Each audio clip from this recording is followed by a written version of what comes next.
Bonsoir à tous, merci d'être là, tous ensemble, encore une fois, pour cette série de conférences. Nous sommes mercredi 19 décembre, et dans 2 jours, beaucoup annoncent cette fin du monde. Alors nous avons déjà parlé longuement de ce que c'était, de ce que la Bible disait aussi sur cette fin du monde, et on s'aperçoit qu'effectivement beaucoup parlent. Alors, est-ce qu'il y a un consensus? Est-ce qu'il y a une pensée unique derrière cette envie de nous faire peur, de mettre de l'angoisse dans nos vies? Au travers peut-être de ce thème, du thème de ce soir, Frédéric Hart, en tout cas, notre orateur, qui nous suit depuis vendredi dernier, au travers de ce thème, peut-être il va répondre à cette question: quel est le rapport avec le nouvel ordre mondial voulu aujourd'hui? Voilà, vous savez que ici, nous avons la possibilité, après cette présentation, de nous retrouver, de poser des questions à notre orateur.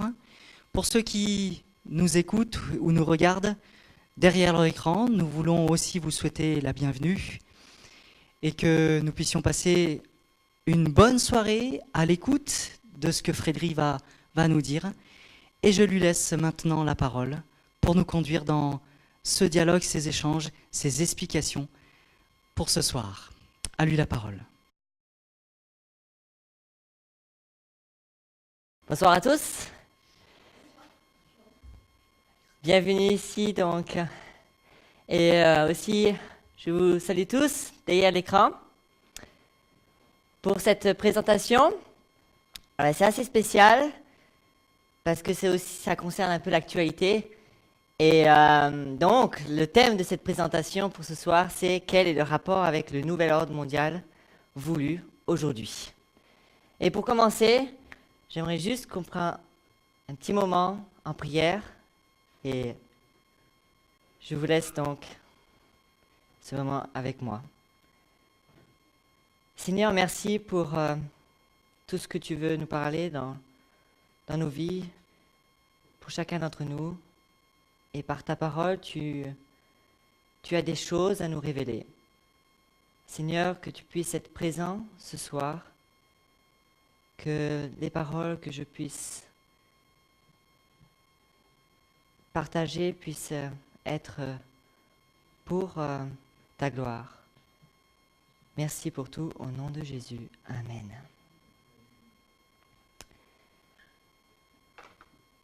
Alors, je pense que vous avez, entendu souvent le mot « nouvel ordre mondial ».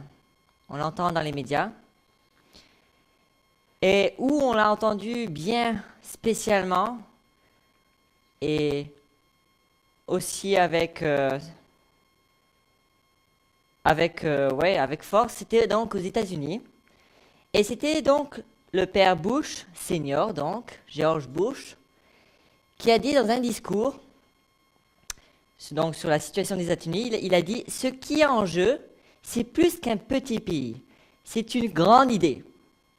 Un nouvel ordre mondial où les diverses nations ont une cause commune pour réaliser les aspirations universelles de l'humanité. Paix et sécurité, liberté et primauté du droit. » Il continue. Dans ces temps troublés, notre 5e objectif, un nouvel ordre mondial, peut apparaître. Maintenant, nous pouvons voir un nouveau monde en train de naître, un monde dans lequel il y a le risque très réel d'un nouvel ordre mondial. Il continue. Quand nos pères fondateurs ont déclaré un nouvel ordre mondial, ils ont agi sur la base d'une ancienne espérance qui doit être accompli. Alors, avec ce discours-là, j'ai repris chaque point sur ce qu'il a dit. Alors, le premier point, les 5 objectifs donc, des USA, c'est la paix. Le deuxième, c'est la sécurité. La troisième, c'est la liberté. La quatrième, c'est la législation. Et le 5e, c'est donc le nouvel ordre mondial. Maintenant, je vais juste vous faire entendre un discours de Nicolas Sarkozy au sujet donc du nouvel ordre mondial. Vous allez juste entendre. Il n'y aura rien sur l'écran. L'étrangeté de cette journée, je veux vous dire une chose. Aidez-moi. Aidez-moi. Aidez-moi.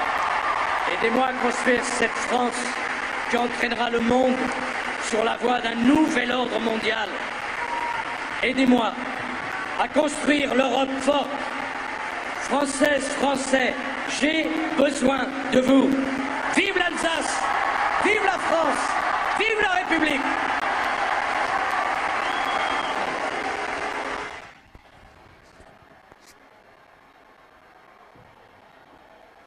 Bon, voilà. Donc en fait, l'idée du nouvel ordre mondial. Et ce qui est intéressant, quand je reprends le texte ici, il est dit, dans ces temps troublés, notre 5e objectif, donc un nouvel ordre mondial, peut apparaître. Maintenant, nous pouvons voir un nouveau monde en train de naître. Et j'aime bien cette comparaison, en fait, où on entend souvent aujourd'hui, avec le 21 décembre 2012, il y aura la fin du monde. D'accord ? Mais les spécialistes nous disent non, ce n'est pas une fin du monde, c'est en fait un nouvel ère qui va commencer. Quelque chose de nouveau. Ça va naître quelque chose de nouveau. Alors voilà, j'ai fait juste la comparaison. Se peut-il avoir une connexion ? Je ne sais pas. Alors, je rappelle ce qu'on avait vu dans la deuxième présentation, l'enjeu de l'information.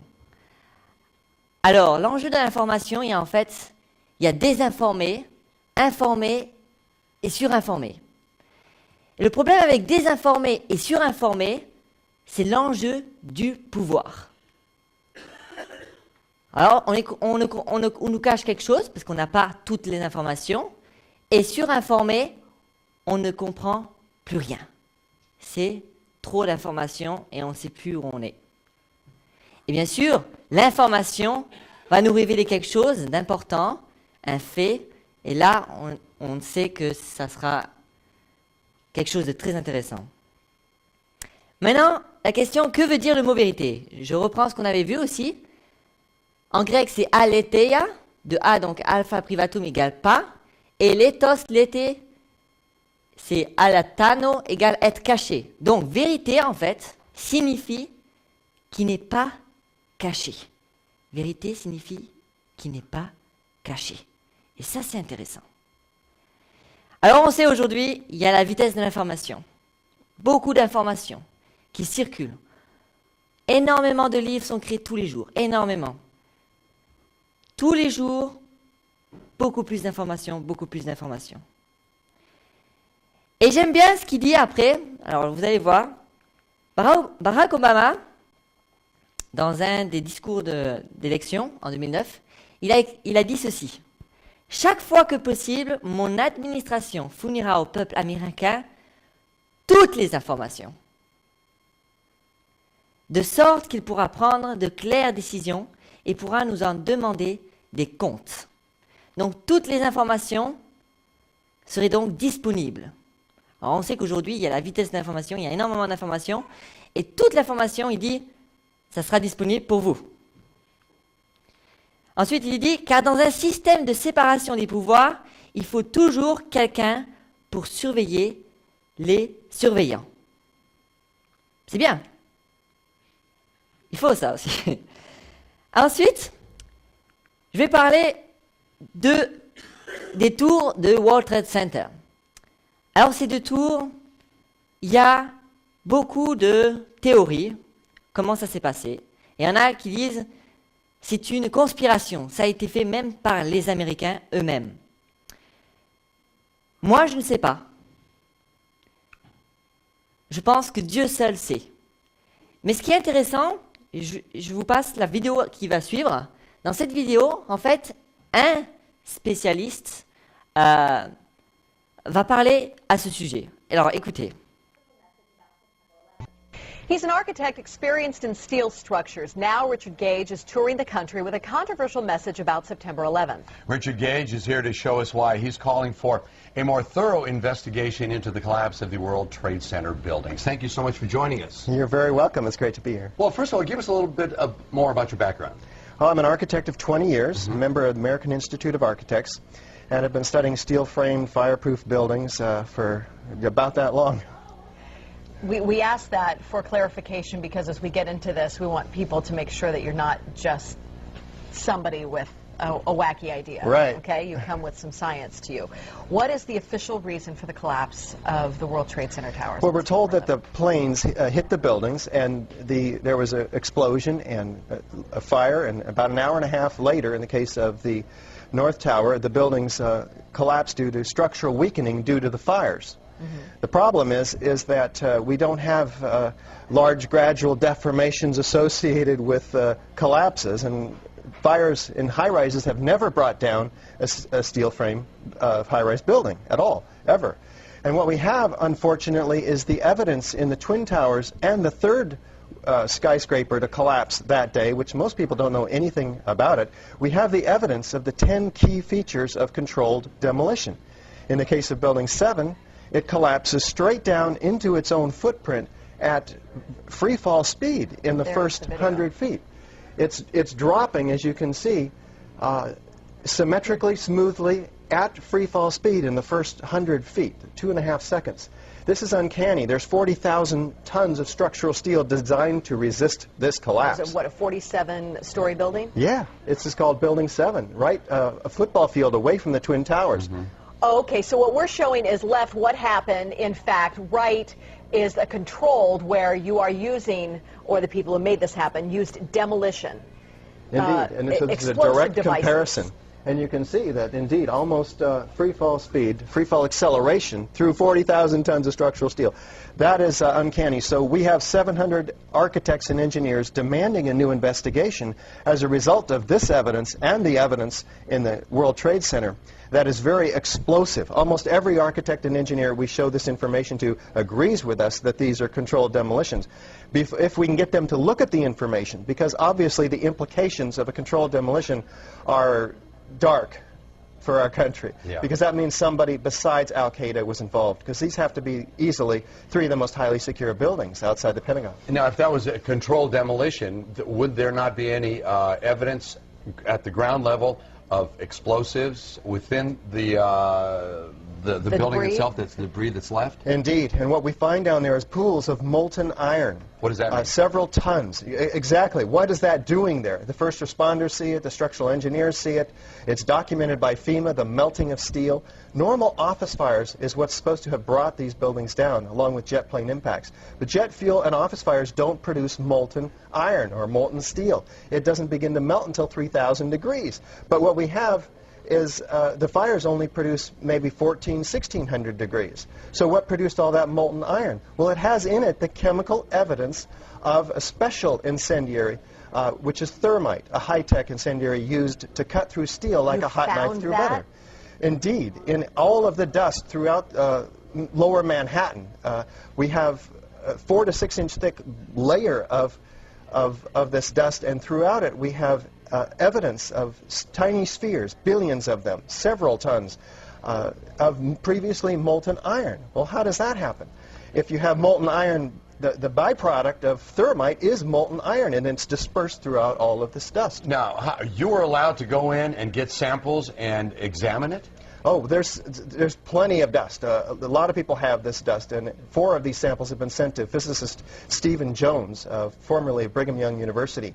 And they find in it not only these spheres, which others have found too, USGS, R.J. Lee, doing toxicological studies. These spheres have iron, aluminum, fluorine, manganese, very unusual elements associated only with thermite. And there's small chips of unignited thermite as well. This is very high-tech thermite, nanothermite. It's not found in a cave in Afghanistan. It's produced in very sophisticated Defense Department contracting laboratories. Okay, well, we have an enemy here. That the finger has been pointed to, that it was the work of al-Qaeda. This was the work of Osama bin Laden, at least to get the planes all going into the buildings and into the field in Pennsylvania and into the Pentagon. Is there no way that they then could still be the enemy that placed those in the buildings first and then did the incendiary device via a plane second? Right. Well, what you have to ask is who had access to the buildings? Did al-Qaeda have access to these highly secure buildings? Probably not. Did they have access to sophisticated nanothermite, where the particles are 1,000 times smaller than a human hair? Probably not. Somebody else has to be investigated, and that's why we have 700 architects and engineers demanding a real investigation. We don't have the whole theory as to how this happened, who did it, why. We just lay out the facts like we did last night in the Veterans Memorial Auditorium, and we demand a real investigation, and they'll find out who, why, how, etc. Okay. Then let me ask you, I'm person X. I want to place something in one of those buildings. Where would I carry it? How big would it be? Is it that visible that I would be spotted by security? Or could I place it in one of my tooth fillings? Yeah. We're talking about several tons of nanothermite and ordinary thermite. One would have to have access through security. So the security company involved for the World Trade Center should be thoroughly investigated. And it turns out to be Securicom, Stratesec. Somebody should look and see who's on the board of those companies. Some very interesting individuals turn out to be.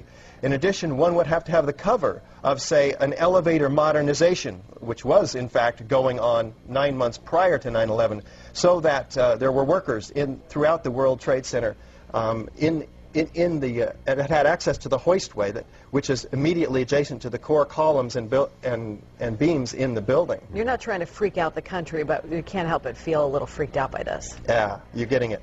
Yeah. And, of course, this is something we want to talk with you about a whole lot more, and we're out of time. But we do have a great deal of information on our website, kmph.com. Thank you very much for your time today. You're so welcome. Thank you for opening up a lot to think about. We'll be right back. Donc, en fait, ici, ce qui se passe, ce sont des spécialistes qui demandent à faire une enquête. Parce qu'ils n'ont pas toute l'information, ils demandent à faire une enquête. Ils ont trouvé des choses, ils ne comprennent pas vraiment, et ils demandent à faire des enquêtes. Et ce qui est intéressant aussi, c'est que le spécialiste en question, il dit, il faut avoir les faits, il cherche les faits réels. Comme on a vu avec les Mayas, on a besoin de voir les faits. Alors c'est intéressant, alors pour les personnes qui aiment cette théorie de conspiration, ils prennent aussi cette situation. Donc, quand le World Trade Center, dans cette tour-là, de 110 étages, en fait, il y a eu en 1975 plus de 6 étages qui ont brûlé en 8 heures. Et à ce moment-là, donc, cette tour ne s'est pas effondrée. Maintenant, j'aimerais vous faire montrer une autre vidéo. Et cette vidéo, en fait, c'est à propos de George Bush, le fils. Lui, il est, et c'est reconnu devant tout le monde, il fait partie donc d'une société secrète qu'on appelle Skull and Bones. Et il a été interrogé devant un journaliste qui dit « Qu'est-ce que c'est cette société secrète ?» En fait, la vidéo, c'est en anglais, donc vous n'allez pas comprendre quelque chose, mais ça dure très court. Alors, je vous la passe. You were both in Skull and Bones, the secret society. It's so secret we can't talk about it. What does that mean for America? The conspiracy theorists are going to go I'm wild. sure they are. I don't know. I haven't seen the web. Number page. 322. Alors, il demande, c'est quoi cette société secrète? Et lui dit, c'est tellement secret qu'on ne peut même pas en parler. Et c'est intéressant de savoir. Barack Obama a dit, toute l'information est disponible. Mais lorsqu'on va poser une question à ce niveau, des sociétés secrètes, il n'y en a pas que les Skull and Bones, il y en a plein d'autres, je ne vais pas m'attarder sur ce point-là. Il dit, c'est tellement secret que je ne peux même pas en parler. Et regardons un peu ce que dit la Bible. Quand la Bible nous dit, on va prendre dans Apocalypse, chapitre 1. Il nous y dit là, à propos donc de Apocalypse, révélation de Jésus-Christ qu'il a reçu de Dieu pour montrer à ses serviteurs les choses qui doivent arriver bientôt et qui a fait connaître par l'envoi de son ange à Jean son serviteur. Jésus-Christ, il révèle ses secrets. Ici, c'est tellement secret qu'on ne peut même pas en parler. Et à propos des théories de conspiration, donc George Bush a dit, nous ne devons jamais tolérer ces scandaleuses théories conspiratrices qui concernent les attentats du 11 septembre. Les mensonges malveillants essaient de détourner l'attention de la culpabilité des terroristes. Et c'est intéressant. Comment on peut faire confiance à quelqu'un si lui-même ne révèle pas des choses? Il fait partie d'une société secrète, mais il ne veut pas révéler qu'est-ce qu'il fait dans cette société secrète. Alors ensuite, Benjamin Disraeli, donc c'est un ministre du Royaume-Uni, il a dit « Le gouvernement actuel ne négocie pas seulement avec des politiciens, rois et ministres, mais aussi avec les sociétés secrètes qui ont partout leurs agents sans scrupules et qui contrôlent finalement les plans du gouvernement. » Alors, bien sûr, on comprend ici ce qu'il est en train de dire. Il y a le gouvernement qui négocie avec les sociétés secrètes et donc ils travaillent ensemble, plus ou moins.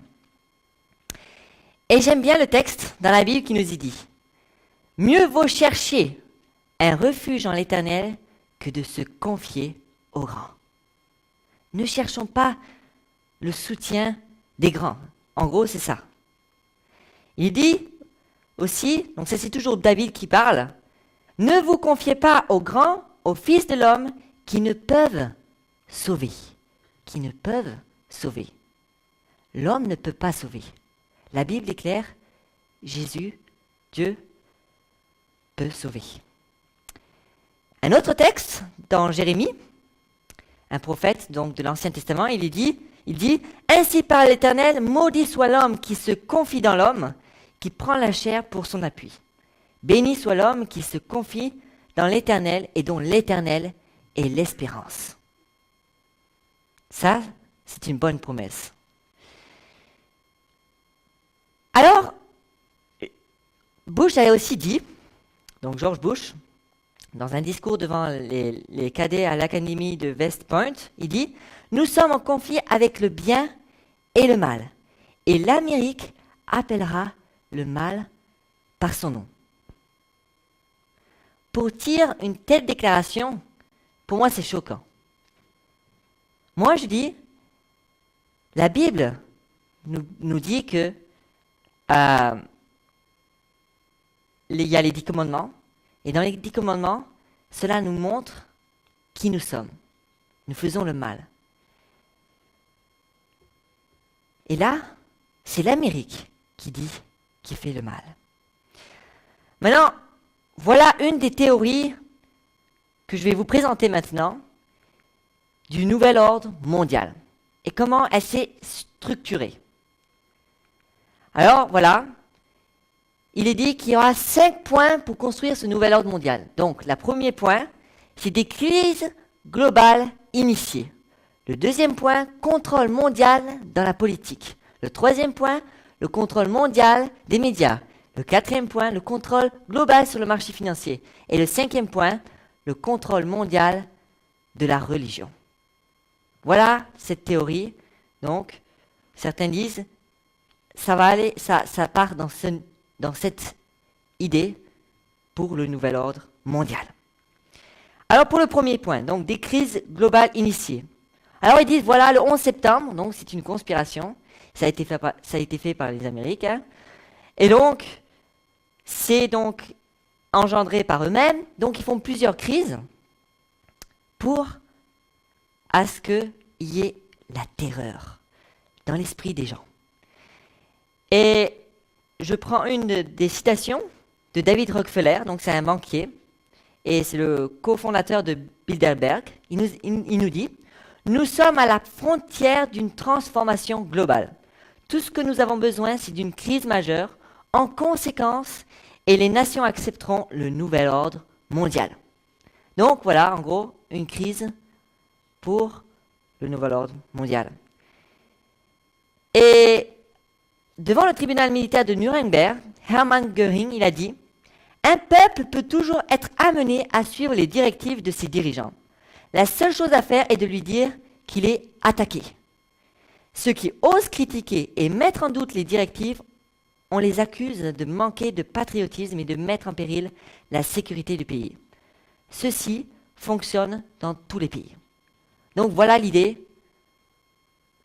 Une idée, donc, comment on peut contrôler avec la crise. Maintenant, le deuxième point, le contrôle mondial dans la politique. Et pour cela, Barack Obama a dit « Les dangers changent tous nos prises de conscience. Dans ce nouveau monde, et là j'ai souligné nouveau monde parce que je me suis dit, tiens, on nous dit le 21 décembre 2012, on va passer dans un nouveau ère, comme disent les prophéties donc Maya. Alors, dans ce nouveau monde, ces dangereuses évolutions se sont plus rapidement répandues que l'on peut les maîtriser. Et c'est la raison pour laquelle nous ne pouvons pas nous permettre d'être séparés les uns des autres. Aucun de nous ne peut nier cette menace. Le partenariat et la coopération entre les nations n'est pas une question de choix, c'est la seule façon de faire progresser notre humanité. En gros, on a besoin donc cette collaboration entre les politiques pour progresser pour aller dans ce nouveau monde. Le troisième point, c'est le contrôle mondial des médias. Alors, je reprends David Rockefeller qui dit « Nous sommes reconnaissants envers le Washington Post, le New York Times, Time Magazine et d'autres grandes publications. Leur administration ont assisté à nos réunions et ont respecté leurs promesses de discrétion depuis plus de 40 ans. Est-ce que ce qu'il dit est vrai ? Moi, je ne peux pas juger. Ce qui a été obtenu aurait été impossible à réaliser. Alors, peut-être se peut-il que le contrôle des médias est réel. Maintenant, le quatrième point, le contrôle global sur le marché financier. Alors là, j'ai pris Henry Ford, qui est un industriel et fondateur du constructeur automobile. Il a dit « Il est bon que les citoyens de la nation ne comprennent pas notre système bancaire et monétaire, parce que je pense que s'ils comprenaient, une révolution avant demain matin aurait lieu. » Pourquoi a-t-il dit ça ? Alors là, ici, c'est du livre My Exploited Father-in-Law, mon beau-père exploité. On lit ceci. L'Organisation des États-Unis est tout simplement une banque d'apparat international de grande envergure, créée au profit d'un petit groupe, mais puissant de révolutionnaires, appelé One World, donc un monde, avide de profit et de pouvoir.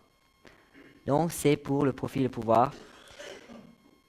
Et là, il dit, les dirigeants du gouvernement mondial et ses banquiers affiliés ont maintenant acquis le plein contrôle de l'argent et les machineries de crédit des États-Unis, et c'est grâce à l'installation de la banque privée de la Réserve fédérale. Alors, je ne vais pas aller en détail.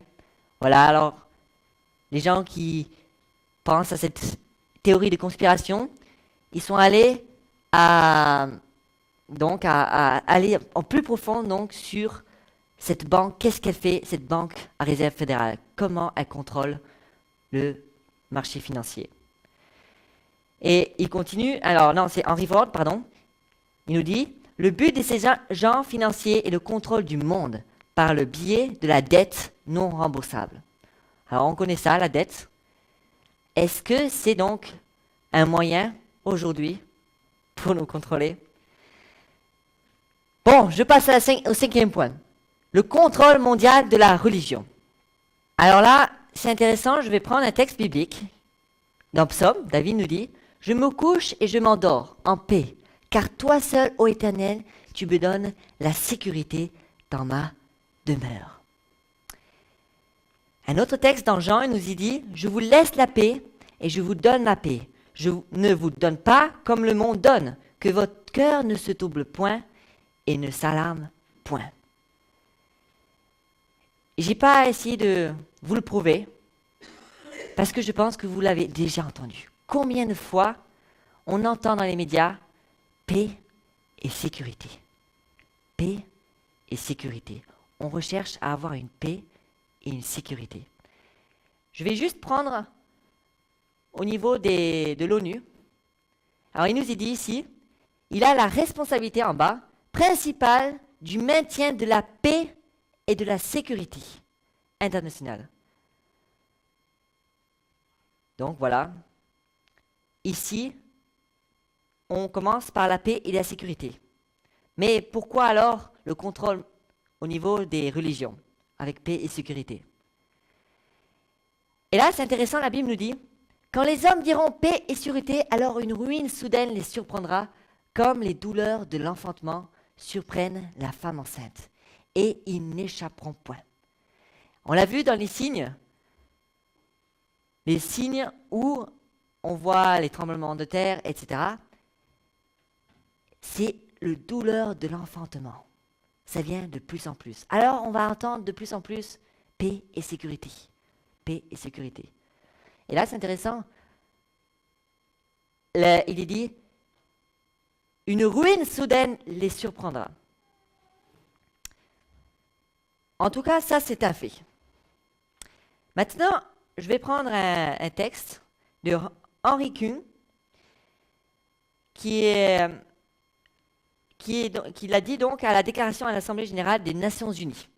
Il dit, pas de paix entre les nations, sans paix entre les religions. Pas de paix entre les religions, sans dialogue entre les religions. Pas de dialogue entre les religions, sans les normes éthiques mondiales.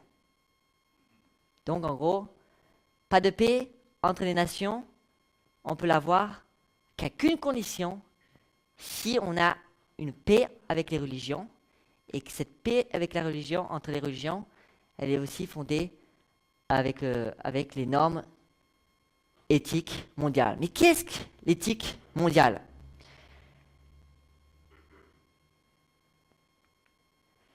Il dit aussi pas de meilleur ordre mondial sans une éthique mondiale. Donc là, il est aussi question de nouvel ordre mondial. Donc voilà ce que disent pour le contrôle au niveau des religions. Alors, pour l'éthique, sur Wikipédia, on trouve ceci. L'éthos ne tient pas seulement du comportement des individus, mais aussi de l'ordre du comportement moral, de l'institution sociale dans laquelle il vit. Objectivement, il est considéré comme moral, subjectivement comme le caractère. Donc, éthique mondiale, c'est en gros le moral, le caractère, les convictions de ton cerveau. Donc, en fait, c'est une loi que tu dois avoir au niveau de ton caractère, que tu dois suivre au niveau de ton caractère, donc au niveau de ta conviction. Et alors, par rapport à ça, alors il dit encore, en tout cas, cette éthique mondiale fondamentale doit être soutenue par tous les groupes sociaux, croyants ou non croyants, par des membres des différentes religions comme des philosophies ou des idéologies. Est-ce que c'est le cas aujourd'hui? Je ne sais pas. Mais c'est l'idée donc de Hans Küng et peut-être cette théorie donc de nouvel ordre mondial est vraie, je ne sais pas. Il dit aussi, avec une religion qui insiste sur son propre critère absolu de la vérité, un véritable dialogue est appris sans espoir. Les dirigeants de toutes les religions doivent assumer leurs responsabilités pour la paix mondiale, la charité, la non-violence, la réconciliation et le pardon. Et là, c'est intéressant. Pourquoi? Parce que qu'est-ce qu'il dit là? Avec une religion qui insiste sur son propre critère absolu de la vérité. C'est-à-dire que si aujourd'hui, je dis Jésus-Christ, c'est le seul critère de la vérité, comme le dit le texte, Jésus dit, je suis le chemin, la vérité et la vie. C'est seulement lui, il n'y a personne d'autre. Il dit là, si une religion donc prend à ce niveau-là, il dit, voilà, ici il y a le critère de la vérité, donc il y a un problème. On ne peut pas avoir de dialogue avec. Et là, Swami Vivekananda, donc lui c'est un père spirituel du projet éthique mondial, il dit « Je suis fier d'appartenir à une religion qui a enseigné au monde à la fois la tolérance et l'accueil universel. Nous ne croyons pas seulement dans la tolérance universelle, mais nous acceptons toutes les religions comme vraies. » On accepte toutes les religions comme vraies, c'est-à-dire comme vérité. Toutes les religions ont la vérité, sont la vérité. Tous ensemble font la vérité. Moi, je ne crois pas que c'est cela. Bon, en tout cas, c'est ce qu'il dit, mais moi, je pense Jésus-Christ, c'est lui seul qui a la vérité, et ce n'est pas forcément toutes les religions. Si seulement ces religions suivent la parole de Dieu comme fondement. Alors Hans Küng dit aussi, une telle éthique serait la manifestation d'une conscience changée et la force motrice d'un changement dans la structure à tous les niveaux. Et pour finir, cette théorie du nouvel ordre mondial, quelqu'un, James donc Warburg, c'est un banquier, Rothschild, qui dit, nous aurons un gouvernement mondial, que vous le vouliez ou non, que ce soit par soumission ou consentement. C'est assez fort ce qu'il dit. C'est une déclaration qui veut dire on l'aura, même si vous ne le voulez pas. Voilà. Maintenant, comment la Bible parle-t-elle sur le nouvel ordre mondial? Alors, il y a une clé dans l'Apocalypse, où il nous est dit. Jean nous écrit, je vis sortir de la gueule du dragon Satan, de la gueule, alors c'est pas écrit Satan, mais donc le dragon représente Satan, de la gueule de la bête et de la bouche du faux prophète, 3 esprits impurs semblables à des grenouilles. Car ce sont des esprits de démons qui font des prodiges et qui vont vers les rois de toute la terre, afin de les rassembler pour le combat du grand jour du Dieu Tout-Puissant. Alors ici, on l'a vu déjà, il y a le grand conflit. Satan, qu'on appelle l'ange de lumière, il s'est rebellé contre Dieu et Jésus. Et il a dit, je peux devenir comme toi sans ta loi. Et ce qui est intéressant ici, bon alors on parle de, alors je reprends, on parle de 3 esprits impurs, donc voilà, des démons, avec des pouvoirs, certains pouvoirs. Il est dit ici, ils vont vers tous les rois, afin de les rassembler, donc il essaye de les rassembler pour le combat du grand jour du Dieu Tout-Puissant. Quel est ce combat du grand jour du Dieu Tout-Puissant? Qu'est-ce que cela veut dire? Est-ce que cela veut dire qu'il veut encore une dernière fois combattre Dieu? Alors c'est intéressant, on a la première guerre dans l'Apocalypse 12 qui nous est dit, il y a eu une guerre dans le ciel, Michael et ses anges combattirent le dragon combattit, lui et ses anges. Mais ils ne furent pas les plus forts, et leur place ne fut plus trouvée dans le ciel. Et ils furent précipités, le grand dragon, le serpent donc, ancien, appelé le diable et Satan, celui qui séduit toute la terre. Il y a eu un combat, et il fut précipité, il n'a pas gagné. Et on a vu, Jésus nous a dit dans une des histoires qui raconte qu'il faut laisser pour que la moisson soit prête. Laissez mûrir pour que la moisson soit prête. Laissons mûrir. Pourquoi Dieu n'a pas détruit directement Satan? Non.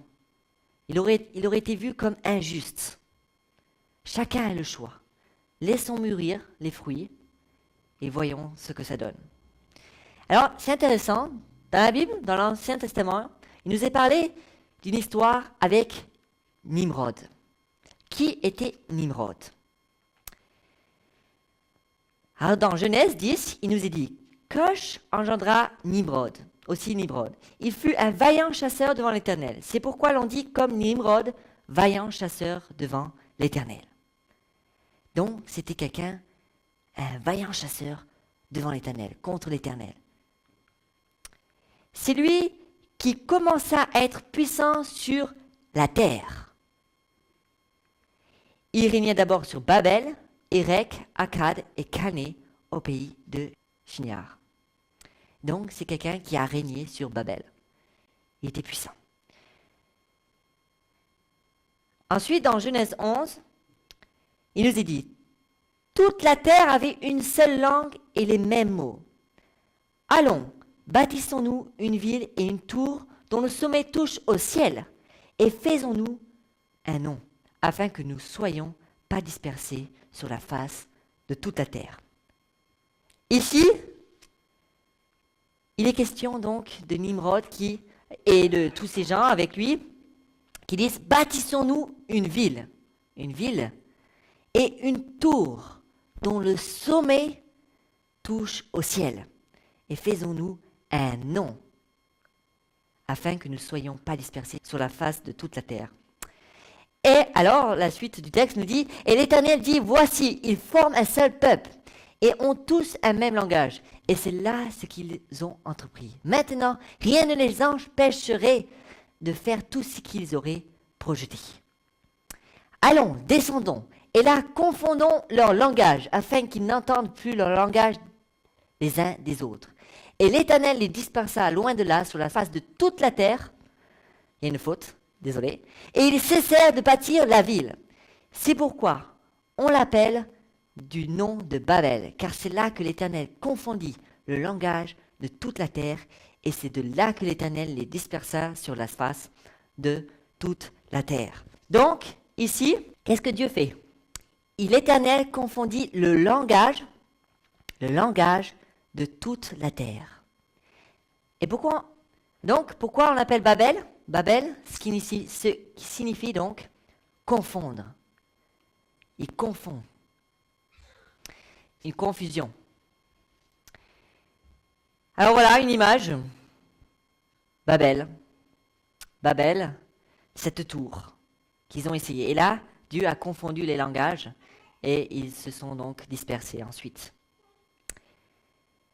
Mais pour Babylone spirituellement maintenant, cela peut donc se représenter aussi au niveau de cette confusion peut-être entre les religions, l'état d'esprit des hommes. On est confondus, on n'a pas tous le même esprit, on n'a pas tous la même idée, et on est tous confondus.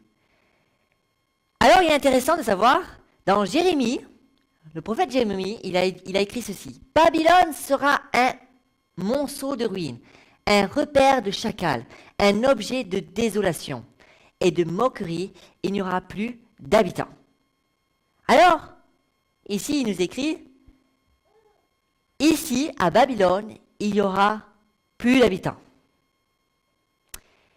Et si on reprend historiquement l'emplacement de Babylone, est-ce qu'il y a quelqu'un qui y habite? Voilà l'image donc de Babylone. Et là, on ne voit personne y habiter. Le texte biblique est conforme à ce que nous vivons aujourd'hui. Bien sûr, il y en a qui ont essayé. Comme Saddam Hussein, il a essayé de construire un palais à cet emplacement. Mais cela n'a pas pu se terminer et toujours personne n'y habite. Mais au niveau, maintenant, si on prend au niveau spirituel, Alors je reprends un autre texte qui est dit dans Jérémie aussi, chapitre 25, verset 12. « Je châtierai le roi de Babylone et cette nation, dit l'Éternel, à cause de leur iniquité. Je punirai le pays des Chaldéens et j'en ferai des ruines éternelles. » Voilà. Le Dieu de la Bible nous dit, à cet endroit, j'en ferai des ruines éternelles. Rien ne pourra être reconstruit. C'est impossible. Maintenant, dans cette théorie du nouvel ordre mondial, on voit une Europe. Et pas forcément juste la théorie, mais dans le texte biblique, il nous est parlé aussi de cette Europe. Et on va voir un peu plus loin. Et là, lorsque l'Europe a été instaurée, on a vu cette image. Intéressante. La tour de Babel. Se peut-il que donc cette Babel, ou cette tour de Babel, représente cette théorie de nouvel ordre mondial? Et ici, on voit donc quelque chose de fascinant. Ici, on voit le Parlement européen à Strasbourg. Et cette image est très surprenante. Elle représenterait, ou elle est similaire à cette tour de Babel. Alors, se peut-il que cette théorie de nouvel ordre mondial soit vraie? Et lorsqu'on reprend le texte de George Bush Senior, donc le père Bush, il est dit « Nouvel ordre mondial fondé sur une ancienne espérance qui doit être accomplie ». Se pourrait-il, donc cette ancienne espérance qui doit être accomplie, était l'espérance donc de Nimrod, de créer cette tour de Babel et de la finir pour une fois pour toutes. Et donc, Babylone reconstruire. Mais que dit la parole de Dieu? Babylone sera une ruine éternelle. Donc, plus jamais, elle sera reconstruite. Et comme on l'a vu donc dans le texte de Daniel, avec cette incroyable prophétie qui a été dite depuis 2500 ans, on voit ici donc cette grande statue, et une pierre arrive et détruit cette grande statue. Et on voit, au cours de l'histoire, que la tête représente donc Babylone. Ensuite, il y a les Mèdes et les Perses qui arrivent. Et puis la Grèce, la Rome, 4 empires universels. Et qu'est-ce qui arrive après ces 4 empires universels? On y est donc à ses pieds, en fer et en argile. Qu'est-ce que cela représente? Ça représente donc quelque chose de divisé. L'Europe divisée. On l'a vu avec le texte biblique qu'ils ont essayé par des unions humaines à avoir cet empire, essayer de construire cet empire. Donc ils ont essayé avec les rois, ça n'a pas marché. Il y a aussi par la force, Hitler a essayé d'avoir une Europe. Il y a aussi Napoléon, etc. Et j'en passe. Donc voilà. Et là, Daniel nous dit, dans Daniel 2, au verset 34, « Tu regardais lorsqu'une pierre se détacha sans le secours d'aucune main, frappa les pieds de fer et d'argile de la statue et les mit en pièces. » Un peu plus loin donc, il nous est dit, « Dans les temps de ces rois, le Dieu des cieux suscitera un royaume qui ne sera jamais détruit. » Un royaume jamais détruit. Et qui ne passera point sous la domination d'un autre peuple. Et ça continue, il brisera et anéantira tous ces royaumes-là, et lui-même subsistera éternellement. Et moi, je me suis dit, ça c'est une bonne nouvelle. On a vu les prophéties s'accomplir. Babylone, Mèdes et Perses, Grèce, la Rome, on arrive à cette Europe, entre guillemets, divisée. Et après cela, on a cette promesse donc de ce royaume éternel que Dieu va instaurer. Et maintenant, je reprends un texte de Obama où il parle d'un empire mondial. Donc,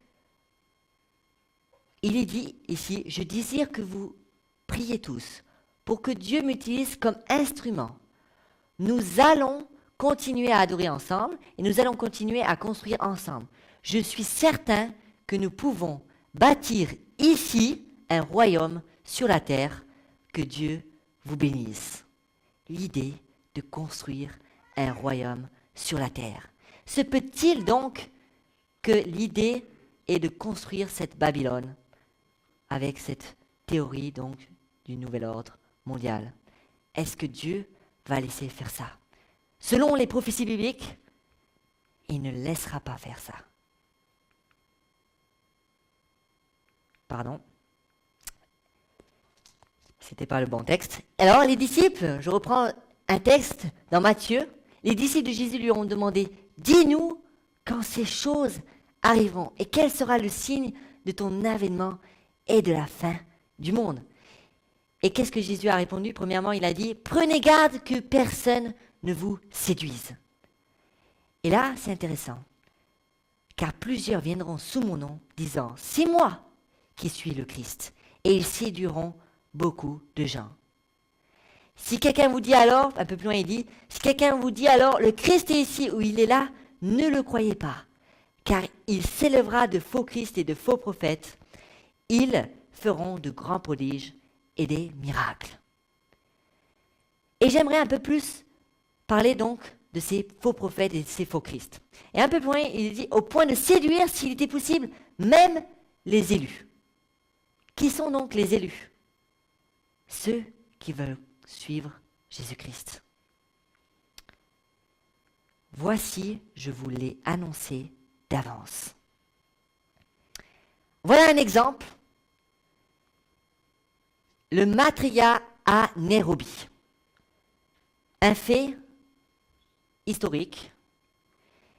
Et il nous est dit, le 11 juin 1988, donc je n'étais pas encore né, un homme vêtu de blanc est apparu, soudain, au cours d'un vaste rassemblement de prières, à Nairobi, au Kenya. Il fut immédiatement reconnu comme Jésus-Christ par la foule des fidèles qui tombèrent à genoux, submergés par l'émotion.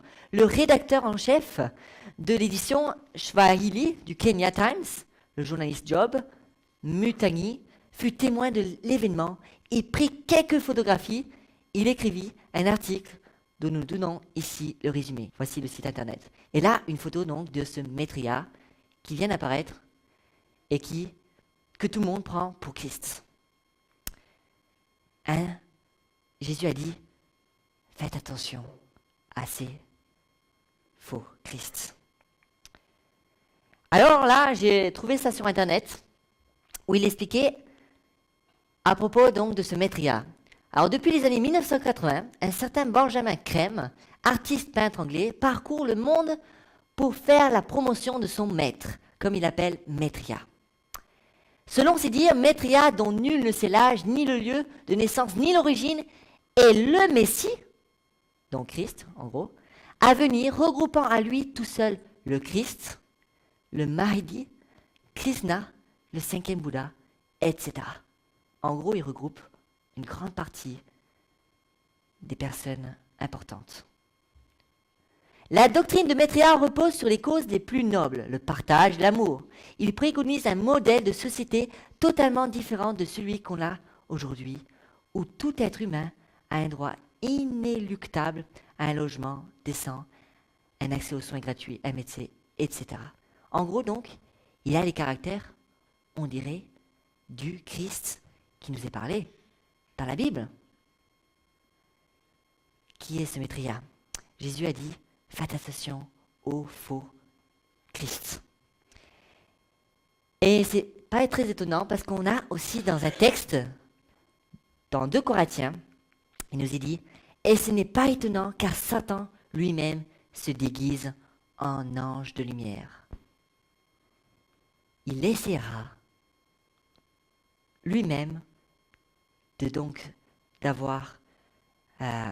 séduire donc la multitude, le grand nombre. Et dans cette dans cette théorie donc du nouvel ordre mondial, j'ai retrouvé un texte qui m'a un peu choqué, ou m'a surpris. C'est ceci, de Barack Obama. Il dit ceci: notre salut dépend de l'ensemble du salut collectif. Impressionnant. Le salut qui nous est parlé ici, donc, dépend de l'ensemble du salut collectif. Si tout le monde ensemble, on a ce salut ensemble. Et la parole de Dieu est très claire, car je n'ai point honte de l'évangile du Christ, c'est une puissance de Dieu pour le salut de quiconque croit. Le salut ne vient pas de tous ensemble quand on s'unit, mais de la parole de Dieu. Un autre texte, dans Jean, il nous dit « Si vous demeurez dans ma parole, vous connaîtrez la vérité, et la vérité vous affranchira. » On avait vu la vérité à la troisième présentation. Qui est la vérité? Jésus dit « Je suis le chemin, la vérité et la vie. » Alors, la vérité, c'est Jésus, c'est lui qui nous affranchira. Dans 1 Corinthiens, il nous y dit « L'amour se réjouit de la vérité. » Ça, c'est le caractère de Dieu. « Si vous m'aimez, gardez mes commandements. »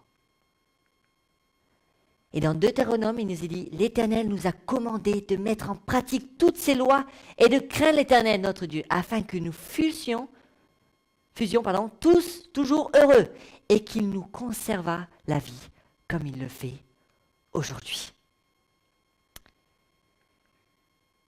Dans Éphésiens, il nous est dit « Car ce n'est pas contre la chair et le sang que nous avons à combattre, mais contre les principautés, contre les puissances, contre les princes des ténèbres de ce siècle, contre les puissances spirituelles de la méchanceté dans les lieux célestes. » Regardez le message biblique.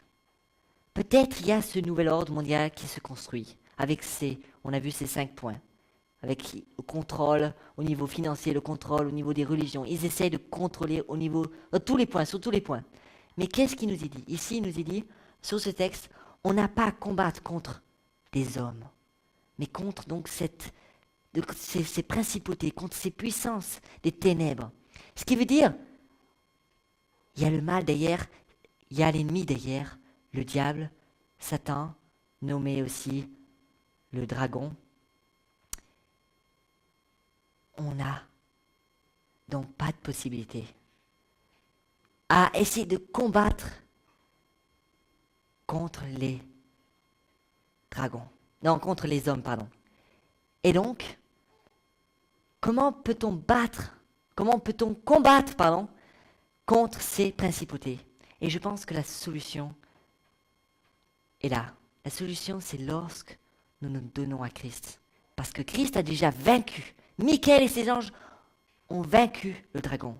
Si on est avec Christ dans ce combat, dans ce grand conflit, alors on sait qu'on aura la victoire. Parce que ce Dieu, il est capable de prévenir, de prédire l'avenir.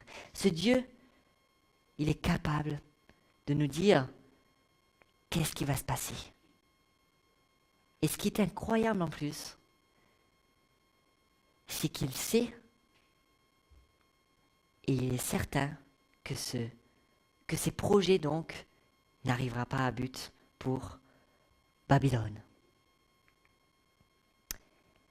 Malheur à ceux qui cachent leurs desseins pour les dérober à l'Éternel, qui font leur œuvre dans les ténèbres et qui disent qui nous voit et qui nous connaît. On l'a vu, il y a des sociétés secrètes qui cachent tout. On l'a vu, il y a la surinformation qui cache donc la bonne information. Mais il y a aussi la malinformation. Donc il y a des informations cachées. Mais qui peut cacher devant l'Éternel? Personne. Et c'est là qui est vraiment fort. Malheur, il dit là, à ceux qui cachent leurs desseins pour les dérober à l'Éternel.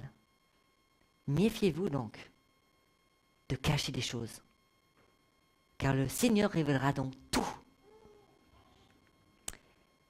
Et dans Matthieu, Il nous est dit, cherchez premièrement le royaume et la justice de Dieu, et toutes ces choses vous seront données par-dessus.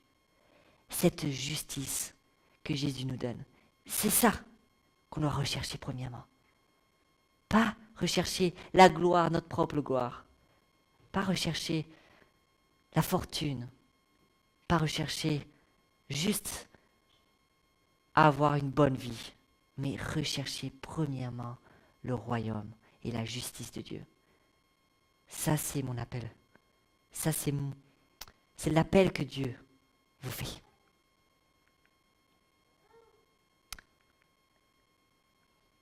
Il dit, car c'est moi l'Éternel, ton Dieu, qui te prend par la main droite et qui te dit, ne crains point, je suis ton aide.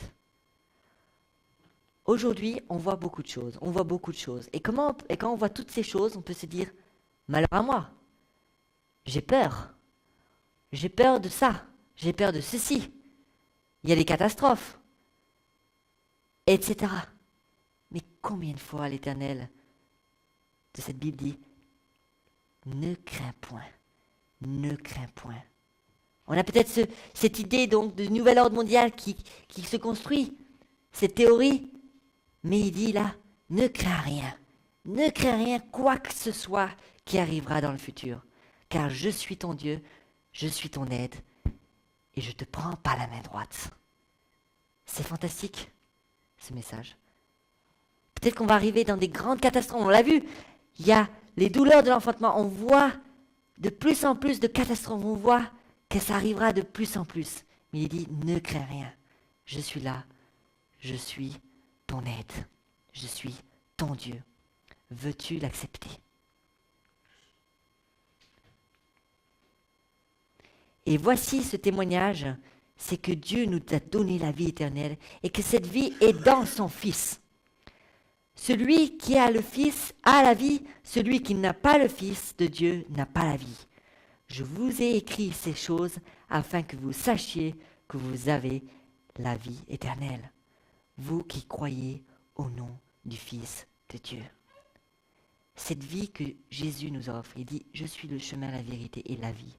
Cette vie éternelle qu'il nous offre, c'est juste quand il dit, vous qui croyez au nom du Fils de Dieu, c'est en croyant à ce Fils, Jésus-Christ, qui lui seul peut révéler toutes choses, qui lui seul peut être là et nous soutenir dans les moments les plus difficiles. Peut-être vous qui regardez derrière l'écran, sur Internet. Peut-être il y a des choses difficiles dans votre vie. Peut-être il y a tant de problèmes qui sont durs à faire face. Peut-être vous êtes découragé. Peut-être que vous êtes arrivé à un moment où vous êtes allé en dépression. Vous pensez peut-être même au suicide. Mais si c'est le cas, sachez qu'il y a une bonne nouvelle. La bonne nouvelle, c'est qu'il y a Jésus-Christ. Croyez en lui. C'est lui qui vous sera votre aide, votre soutien en tout temps. Prenez la parole. La parole vous affranchira. Prenez cette parole qui est la vérité. Il n'y a rien d'autre. Pour finir, j'aimerais prier avec vous.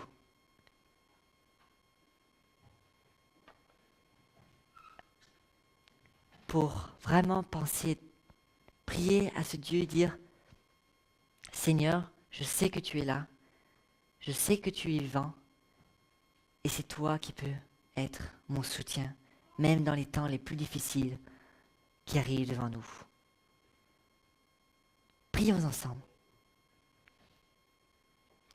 Seigneur, merci pour ces promesses dans la Bible que tu nous donnes, pour ces promesses où tu nous dis qu'un jour, tout cela sera terminé. Qu'un jour, ceux qui essayent de contrôler, ceux qui essayent d'avoir le pouvoir, ils n'auront plus rien. Mais sache, Seigneur, que nous voulons te donner à toi. Seigneur, puisses-tu aider toutes ces personnes qui sont en recherche de la vérité. La vérité, c'est toi seul, Seigneur. Jésus, aide-nous à comprendre et sois notre soutien dans tous les moments de notre vie, jusqu'à la fin de ton retour. Au nom de Jésus, Amen. Pour demain, on aura le thème « Où est basée notre espérance ?» Sommes-nous prêts pour demain? Demain, on ne connaît pas. Mais est-ce qu'on est prêt pour demain? Et où est basée notre espérance? Est-ce qu'elle est basée juste intellectuellement? Est-ce qu'elle est basée au niveau de notre cœur? Voici le thème pour demain. Et je vous attends donc tous demain à la même heure.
Une soirée de plus qui se termine avec, comme vous l'avez vu, Frédéric nous a invités à regarder, à être attentifs.